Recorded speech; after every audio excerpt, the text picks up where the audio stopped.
کمر کائنات سے قیمتی ہے، تو یہ بہت بڑا عمل، اس کے لیے ہم جمع ہوئے، ہم نے نیتیں کی ہیں تبھی سب. اور اللہ فرماتے ہیں اے میرے بندے، تیری نیت کے ساتھ میرا معاملہ ہوا، انما الاعمال بالنیات، تم جیسی نیت کرو گے میرا معاملہ ایسا ہوگا. تو انشاءاللہ جب ہم نے نیت کی ہے، اے اللہ پچھلی زندگی کی کوتاہیاں کہ ہم نے اپنے آپ کو بے عزت کیا آپ کی نظروں میں، اور ہم نے اپنی زندگی کی ایک ایک سانس کو دین کے بجائے دنیا کے کمانے میں لگایا، کتنا بڑا نقصان کیا اپنا. انسان تو موت کے وقت اعلیٰ کو چھوڑ کر ادنا میں لگے گا تو اس پر بھی افسوس کرے گا کہ اعلیٰ کو چھوڑ کر میں اتنی دیر ادنا میں کیوں لگا، اور اگر دین کو چھوڑ کر دنیا میں لگے گا تو اس کا بہت زیادہ افسوس ہوگا. اور قیامت میں وہ پانی کے آنسو روئے گا، اتنے آنسو جو ہے بہیں گے کہ اگر اس میں کشتی چلانا چاہے تو کشتی چل جائے. جب جو ہے پانی کے آنسو ختم ہو جائیں گے پھر خون کے آنسو روئے گا، اور خون کے آنسو بھی اتنے جمع ہو جائیں گے کہ کشتیاں چل سکیں، لیکن وہ حسرت اور ندامت کام نہیں آئے گی.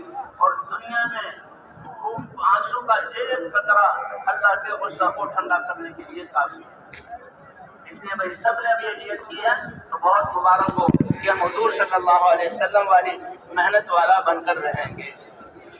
اور اللہ کے رسول نے فرمایا جیسی تمہاری نیت ہوگی اللہ کے ہاں ویسے ہی انما الاعمال بالنیات وانما لکل امرئ ما نوى، اللہ کا معاملہ ہوگا.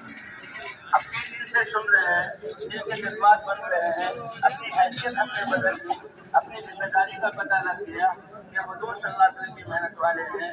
لیکن اس مجمع میں دو طرح کے لوگ ہیں. یہ تو سب نے کی کہ اس محنت کو کریں گے، تو کچھ لوگ یہ کہہ رہے ہیں کہ ہم واپس جائیں گے اور تیاری کریں گے، اپنے محلے میں رہتے ہوئے بھی اس کام کو کریں گے. اب ہم نے زندگی کی قیمت اور ذمہ داری کو سمجھ لیا، اب ہم ظاہری کریں گے تو وہ اپنے محلوں میں ہوتے ہوئے اس کام کو کریں گے اور نکلنے کی تیاری کریں گے. تو ان کا یہ واپس جانا بھی مبارک ہے. لیکن کتنے خوش قسمت ہیں وہ لوگ، اور کتنے سعادت مند ہیں، اور کتنی اللہ کی رحمت ہے ان کے اوپر، جو اس میدان سے اللہ کی راہ میں نکلیں گے. اس میدان سے کہاں نکلیں گے بھائی؟ اللہ کی راہ میں نکلیں گے. اللہ کی راہ میں نکلنا، جان و مال لگانا، اپنے دل کا ایمان اور یقین بنانے کے لیے، اپنی زندگی کو خواہشات اور دنیا کے کاموں سے نکال کر اعمال کی طرف ڈالنے کے لیے، اور پوری انسانیت کو، امت کو اس محنت پر کھڑا کرنے کے لیے، اور پوری انسانیت کو اس دین پر لانے کی نیت کر کے، اسی لیے اس امت کو بہترین امت کہا گیا کہ تم سارے انسانوں کی نفع رسانی کے لیے نکالے گئے ہو. تم نیکیوں کا حکم کرو گے اور برائیوں سے روکو گے. تو جانے والے وہ نکلنے کی نیت سے جا رہے ہیں، وہ بھی مبارک. لیکن جو اللہ کے راستے میں جا رہے ہیں ان کے تو اس کا تو کوئی بدل ہو ہی نہیں سکتا. جو گھروں میں جا رہے ہیں ان کی مشابہت انصار کے ساتھ، یہ انصار مدینہ نے، مدینہ ان کا وطن تھا.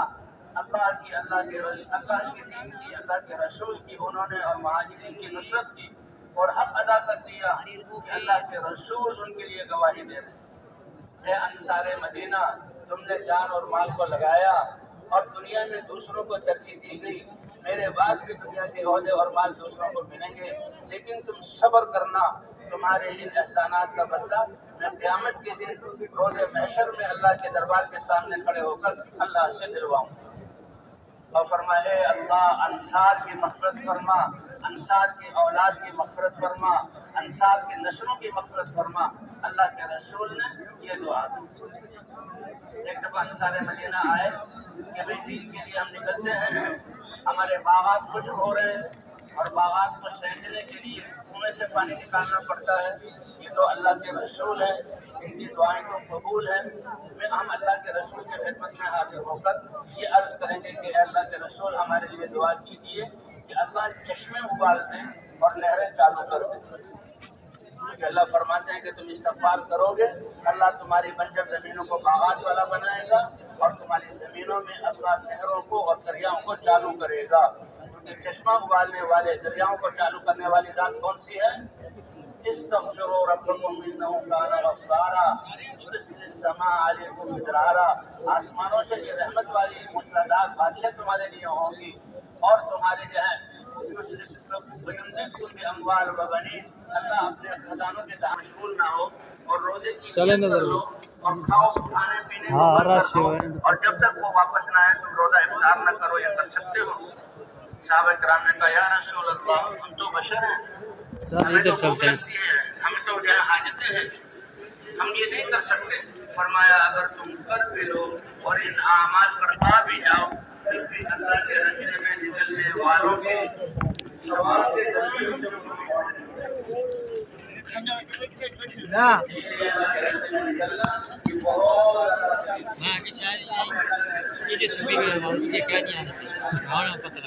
سارے اسپیکر لگ گئے نا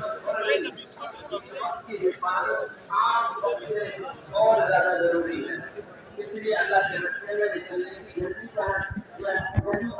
ہے۔ ہمارے سارا سامان اکٹھا کرنا اور دنیا کے اسباب رکھی بنانا یہ اللہ کے راستے میں نکلنے سے نہیں ہوتا۔ صحابہ کرام کی حضور صلی اللہ علیہ وسلم نے رات کو اللہ کے راستے میں جاؤ، وہ زمانے میں گھروں میں دیے جانے کے لیے تھے نہیں تھا، راستے پر کے اندھیرے والے تھے اور مدینے کی زمین نشے و شراب والی پتلی اور دوسری اور پانی ناک تھی اور پھر ریچو چانپ اور اس اندھیرے میں جانا جو ہے بہانوں کی وجہ سے ہم رکے نہیں اور نکلنے سے تاخیر نہ کریں۔ ایک اور قصہ جو آتا ہے کہ حضور صلی اللہ علیہ وسلم نے ایک جماعت تشکیل کی اور یہ بڑی اہم جماعت تھی، یہ پہلی وہ جماعت تھی کہ روم کی سلطنت سے صحابہ نے ٹکر لے لی کہ ایک ایلچی کو انہوں نے شہید کر دیا تھا اور اس کا جواب یہ تھا کہ بھئی ایلچی کو شہید کرنا، سفیر کو مارنا یہ بڑا جرم تھا عالمی، اس کے لیے حضور نے جماعت اور حبشہ سے پھر جو ہے یہ مدینہ منورہ کی ہجرت کی 2 ہجرتیں انہوں نے کی اور مدینہ منورہ میں ایسے وقت میں آئے کہ اللہ تعالیٰ نے حضور صلی اللہ علیہ وسلم کو